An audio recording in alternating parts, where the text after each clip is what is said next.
Hi, പഠിച്ച പാഠം ചാനലിലേക്ക് എല്ലാവർക്കും സ്വാഗതം.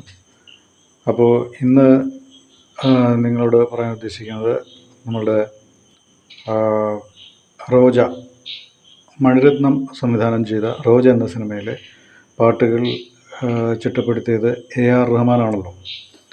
അപ്പോൾ അദ്ദേഹത്തിൻ്റെ ആ പാട്ടുകളോടുകൂടി അദ്ദേഹം വളരെ ഒരു ആ, പ്രശസ്തി നേടുകയും അതുപോലെ തന്നെ ആ സിനിമ തന്നെ ഒരു നമ്മുടെ തെന്നിന്ത്യൻ സിനിമ ഫീൽഡിൽ ഒരു ഒരു ഒരു ഇതിഹാസം ഉണ്ടാക്കുകയും ചെയ്തു. അപ്പം അത് ശരിക്കും പറഞ്ഞ ഒരു നമ്മളുടെ സൗത്ത് ഇന്ത്യൻ സിനിമയെ പറ്റിയുള്ള ഒരു ധാരണ തന്നെ മൊത്തത്തിൽ മാറ്റിയെടുക്കപ്പെട്ടു. വളരെ താഴെ കണ്ടുകൊണ്ടിരുന്ന ഒരു അവസ്ഥയായിരുന്നു. അപ്പോൾ അതുവരെയും ബോളിവുഡ് സിനിമകൾ, അന്ന് ഈ ബോളിവുഡ് അത്ര ഒരു പ്രചാരത്തിലില്ല, ബോളിവുഡ് എന്നുള്ള രീതിയിലായിരുന്നില്ല പറയുന്നത്. അന്ന് ബോളിവുഡ് എന്നുള്ള രീതിയിലായിരുന്നില്ല പറയുന്നത്, ഹിന്ദി സിനിമകൾ. അപ്പം അവിടെ കൂടുതലും ഈ മദ്രാസി അല്ലെങ്കിൽ സൗത്ത് ഇന്ത്യനെ മൊത്തത്തിൽ മദ്രാസി എന്നുള്ള രീതിയിൽ വിളിച്ചുകൊണ്ടിരുന്ന ഒരു സന്ദർഭത്തിൽ AR റഹ്മാൻ്റെ മ്യൂസിക്കും റോജ എന്ന സിനിമയും ഒക്കെ എല്ലാം കൂടെ ആ സമയത്ത് 90s കാലഘട്ടങ്ങളിൽ, 91, 92, 93 ആ കാലഘട്ടങ്ങളിൽ ഒരു തരംഗം തന്നെ ഉണ്ടാക്കിയെടുത്തു. അപ്പോൾ അതോടുകൂടി അവരുടെ സൗത്ത് ഇന്ത്യൻ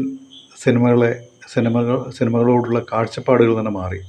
അപ്പോൾ ആ സമയങ്ങളിലൊക്കെ നോർത്ത് ഇന്ത്യയിൽ താമസിക്കുന്ന മലയാളികൾക്കറിയാം ആ ഒരു പെട്ടെന്നൊരു മാറ്റം, പ്രത്യേകിച്ചും സിനിമ സംഗീതം ഒക്കെ ആസ്വദിക്കുന്ന അടുത്ത് അറിയുന്ന ആൾക്കാർക്ക് ആ ഒരു വ്യത്യാസം ഉണ്ടാക്കി, ഈ സിനിമയും ഈ പാട്ടുകളും ഉണ്ടാക്കിയൊരു വ്യത്യാസം ആൾക്കാർക്ക് പ്രത്യേകിച്ച് മനസ്സിലാവുന്നതാണ്. അപ്പം ഈ സിനിമ ഈ പ്രത്യേക രീതിയിലുള്ള ചിട്ടപ്പെടുത്തിയ ഒരു റെക്കോർഡിങ് ശൈലിയാണെങ്കിലും, സ്റ്റീരിയോ ഫോണിക് സൗണ്ട് ആണെങ്കിലും, മ്യൂസിക് ആണെങ്കിലും, ഇൻസ്ട്രുമെൻ്റ് ആണെങ്കിലും, ഓർക്കസ്ട്രേഷൻ ആണെങ്കിലും ഒക്കെ ഉണ്ടാക്കിയൊരു ഒരു റെവല്യൂഷൻ, അത് നമ്മളെല്ലാവരും അന്ന് വളരെയധികം ആസ്വദിച്ചാണ്. അപ്പം ഈ എപ്പിസോഡിൽ പറയാൻ ഉദ്ദേശിക്കുന്നത്, ആ സിനിമയിലെ പാട്ടുകൾ പാടിയത് നമ്മളുടെ ഹരിഹരൻ, ഉണ്ണിമേനോൻ, ചിത്ര, മിൻമിനി എന്നുള്ളവരാണല്ലോ. ചിന്ന ആശയൊക്കെ ഒരുപാട് ഉയരങ്ങളിലേക്ക് പറന്നു പൊങ്ങിയ പാട്ടുകളാണ്. അപ്പം ഈ പാട്ടുകൾ ഇവരായിരുന്നില്ല പാടിയതെങ്കിൽ ശരിക്കും ഈ പാട്ടുകൾ ആരായിരുന്നു പാടേണ്ടിയിരുന്നത് എന്നുള്ളതാണ്. അപ്പോൾ ഈ കഴിഞ്ഞിടയ്ക്കൊരു സോണി എൻ്റർടൈൻമെൻറ്റ്, സോണി ചാനലിൽ റിയാലിറ്റി ഷോയിൽ കുമാർ സാനു വെളിപ്പെടുത്തിയൊരു കാര്യമാണ്. അതായത് AR റഹ്മാൻ ആദ്യമേ സമീപിച്ചത് കുമാർ സാനുവിനെയും അൽക്ക യാഗ്നിക്കിനെയും ആയിരുന്നു ഈ പാട്ടുകൾ, ഈ റോജയിലെ പാട്ടുകൾ പാടാൻ.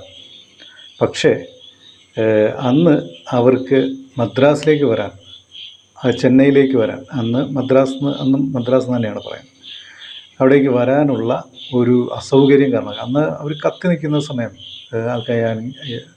അൽക്ക യാഗ്നിക്കും കുമാർ സാനുവൊക്കെ പിന്നെ ആഷിക്കി പടം, അതിൻ്റെ പാട്ടുകളും ഒക്കെ ഇങ്ങനെ ഹിറ്റായി നിൽക്കുന്ന സമയമാണ്. അപ്പോൾ കുമാർ സാനു, അൽക്ക യാഗ്നിക് അവരായിരുന്നു താരജോഡികൾ പാട്ടിൻ്റെ കാര്യത്തിൽ. അപ്പോൾ അവർക്ക് ചെന്നൈയിലേക്ക് വരാനുള്ള, അന്നത്തെ മദ്രാസിലേക്ക് വരാനുള്ള അസൗകര്യം കാരണം അവർ പറഞ്ഞു, ഇവർ ഈ റെക്കോർഡിങ് മുംബൈയിലേക്കാക്കിയാൽ അവർ നോക്കാമെന്ന് പറഞ്ഞു. പക്ഷേ അന്നതൊരു പ്രാക്ടിക്കലായിട്ട് ഒരു പക്ഷേ AR റഹ്മാന് ചിലപ്പോൾ തോന്നി കാണത്തില്ലായിരിക്കാം. എന്തായാലും അന്ന് അതുകൊണ്ടാണ് കുമാർ സാനുവും അൽക്ക യാഗ്നിക്കും അതിൽ പാടാതിരുന്നത്. അങ്ങനെയാണ് അദ്ദേഹം ബാക്കിയുള്ള ഹരിഹരൻ, ഉണ്ണിമേനോൻ, ഈ പറഞ്ഞ മിൻമിനി, ചിത്ര എന്നിങ്ങനെയുള്ള പ്രശസ്ത പാട്ടുകാർ, അതുപോലെ SP ബാലസുബ്രഹ്മണ്യം, ഇപ്പം അങ്ങനെയാണ് അവർ റോജയിലേക്ക് വന്നത്.